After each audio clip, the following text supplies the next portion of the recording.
अरे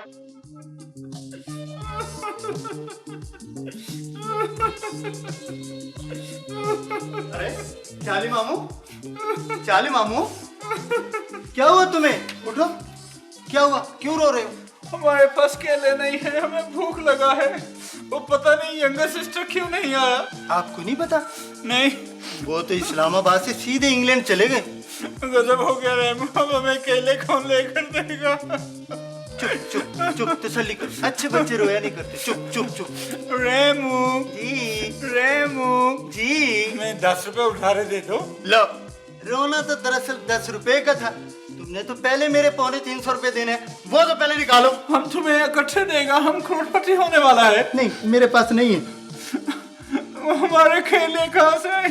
चाली मामू, ये देखो हम तुम्हारे लिए केले लेके आया। ये देखो, ये केले लेके आया। Thank you thank you.